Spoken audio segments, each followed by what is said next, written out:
ဟိုးတုန်းကຫນွေရများကြောင်းအစီຫນွေဥရများကတောင်လီနဲ့တူရောက်လာပါပြီကျောင်းသားများဖို့စာမေးပွဲဝင်တော့ဝင်ဖို့ကြီးကိုဝုန်းကနေပြစ်ချလိုက်ရတဲ့အခိုက်အတန့်လည်းဖြစ်တယ်ကြီးတော်နေဒီအတွက်လည်းတောလုပ်ငန်းသိမ်းလို့ပုတ်ထဲကြည့်တဲ့တစ်စိတစ်နှံလေးတွေတင်းစီတူမိကြတဲ့အခါသမယလည်းဖြစ်တယ်ဘယ်လီနန်လေးဈေးကောင်းရတဲ့နှစ်တွေမှာတော့စီတန်ပြောတဲ့တညံ့ညံ့နဲ့အလှူဒန်းတွေကြားကြရစမြဲအပြာတေးပြူစားစိုးတွေဟာဒီကာလမှာညံမခိုင်ဇန်ရိုင်လျှောကြပါတဲ့ကျွန်တော်ကတော့ຫນွေရက်ဒီမှာအသေးချပျော်ရွှင်ခဲ့ဘူးတယ်စိတ်ညစ်ညူးစရာတွေအထူးထွက်တိုးလာတဲ့အခုခေတ်ကြီးမှာပျော်စရာရှင်စရာတွေက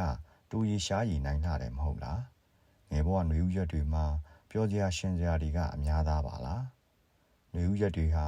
စောင်းနှောင်းကာလတပေါင်းတကူအချိန်များဖြစ်ပါတယ်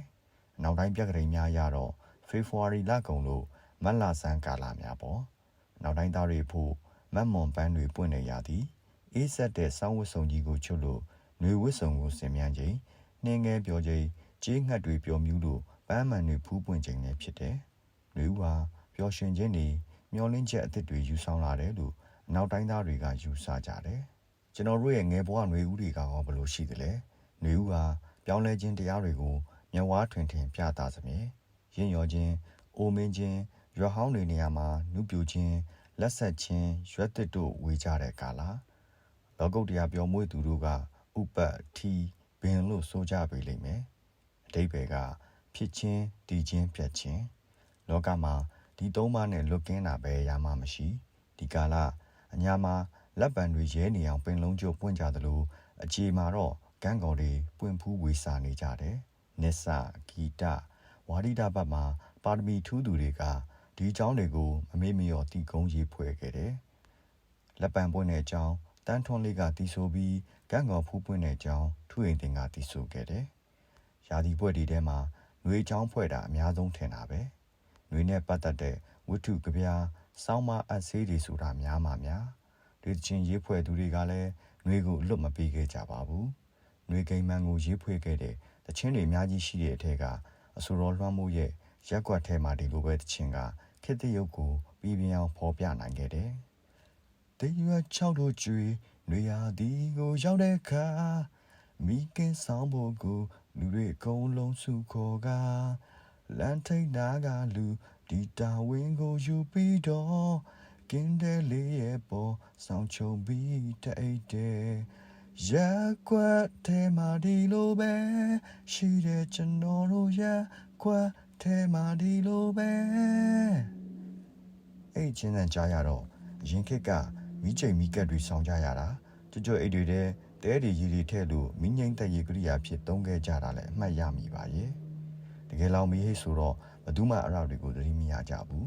ကိုအထုပ်ကိုဆွဲပြီးမီးလွတ်ရပြေးကြရတာပဲ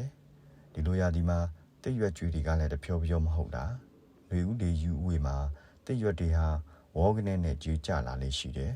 တိတ်ရွက်ကျွေတွေကိုလေထဲမှာအမိရခုန်ဖမ်းခဲ့ဘူးတယ်အစင်ဆက်ပြောစကားတွေရလေထဲကတိတ်ရွက်တွေကိုမြေမကြခင်ဖမ်းမိခဲ့ရင်စာမေးပွဲအောင်မဲဆိုတဲ့အယူဆကလည်းကျွန်တော်တို့လူဖွဲ့စီမှာခိုင်မာအားကောင်းလာတယ်ကျွန်တော်လည်းသူ့လိုကိုလိုတာမန်လူမို့တိတ်ရွက်ကြွေတွေလေထဲခုန်ဖမ်းခဲ့ဘူးတာပဲမိတဲ့ခါလဲမိရဲ့လွဲတဲ့ခါလဲလွဲချော်တာပဲစာမေးပွဲရဲ့သဘောတဘာဝကဖြေနိုင်ရင်အောင်မှဖြစ်ပြီးမဖြေနိုင်ရင်ကြာရှုံးရတာပဲမဟုတ်လား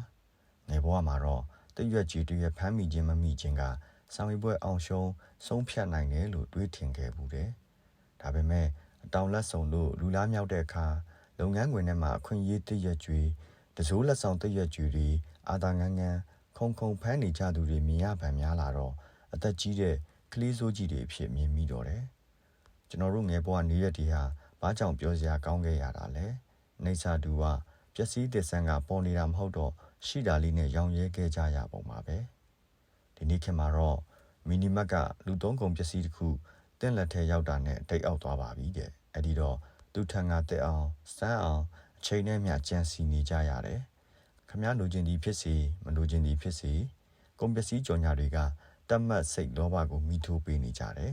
ဒီနေ့ခေတ်လူသားဖို့အေးစေးနှေးကွေးနေဖို့ခွင့်ရမရတော့ဘူးအားလုံးဟာဖုတ်ပူမိတိုက်တွာလာနေကြရတယ်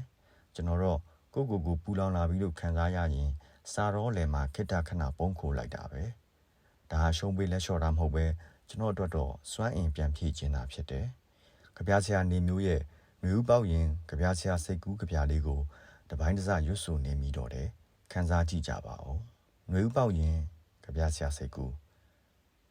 မျိုးပေါက်ရင်ကြက်တူရေးတကောင်မွေးမယ်။သူ့ကိုစကားတစ်ခွန်းနဲ့တင်ပေးမယ်စားတယ်လို့မျိုးပေါက်ရင်အော်စတင်ကားလေးကိုမောင်းမယ်။ဟစ်တလမိန်ကုန်းပြောတန်ကိုကားဟွန်းတန်ဖြစ်တက်ဆင်ထားမယ်။တောင်ဘက်ပင်လယ်တွေစီကီးထွက်မယ်။မျိုးပေါက်ရင်တရွက်အကျွေတွေလိုက်ကောက်မယ်။တရွက်ကျွေတွေပေါ်မှာအင်္ဂလိပ်ဘာသာနဲ့မင်းနာမည်ကိုငါရေးမယ်။မျိုးပေါက်ရင်ပဒင်းပေါက်တွေအကုန်ဖွင့်မယ်။ပုံမြင်တွေအော်ဖတ်မယ်။စိတ်ကောင်းလဲဝင်မယ်။မျိုးပေါက်ရင်ပြားစက်တစ်ပုတ်ရေးမယ်။စူပူးလေးကိုခွဲမယ်။ပြားစိတ်ကလေးတွေကိုရေးတွက်မယ်။တကယ်လို့တော်နဲ့ຫນွေဦးမပေါက်သေးရင်လည်းကိစ္စမရှိပါဘူး။ဒီကြပြားကိုလမ်းထိပ်ကအပေါင်းဆိုင်မှာသွားပေါင်မယ်။ပြီးတော့ခဟောင်းဆောင်တဲ့ဝဲချုံနေမယ်ကွယ်